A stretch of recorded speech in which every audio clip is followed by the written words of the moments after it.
মাহাত্ম্য অনেক দিন ধরেই আমরা শুনে আসছি।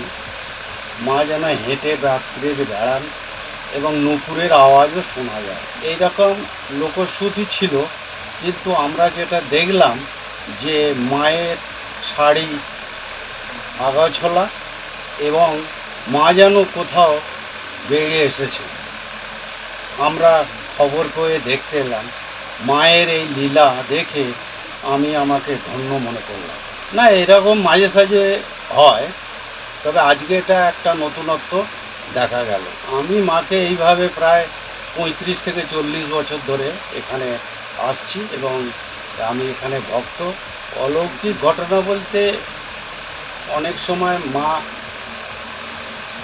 রাত্রিরে ঘোরাফেরা করেন এবং মায়ের যে নূপুরের আওয়াজ কানে আমরা শুনতে পাই। মায়ের মন্দির যেমন রেগুলার খোলা হয় সেভাবে খুলেছি। খোলার পর মায়ের দিকে তাকিয়ে প্রণাম করে এবার মাকে পরিষ্কার টরিষ্কার করবো। সেই অবস্থায় দেখি মায়ের শাড়ি বা ওই শাড়ির কুঁচি, হ্যাঁ, সব অগোছানো। যেমন ধরো মা কোথাও গেলে, যেমন মেয়েরা মানে কোথাও যায়, কাপড় যেমন আঁচল একদিকে ধরে, হ্যাঁ, সেইভাবে কুঁচিটা ধরে সেরকম ওই ঘাঁটা অবস্থা আছে।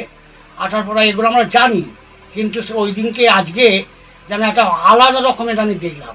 দেখার পর মাকে জানালাম এবং আমার ভক্তদেরকে সবাই বলি, আয় দেখবি আয় মা কোথায় গিয়েছিল। হ্যাঁ, এইটুকু আমি দেখলাম। দেখার পর সেই থেকেই তো মা সব দেখতে দেখতে আসছেন। হ্যাঁ, এরকম ঘটনা আছে, কিন্তু এই আজকে যেন একটা অন্যরকম আমি দেখলাম। এটা আমার অনুভূতিটা হলো, সেইভাবে আমি সবাইকে বলেছি।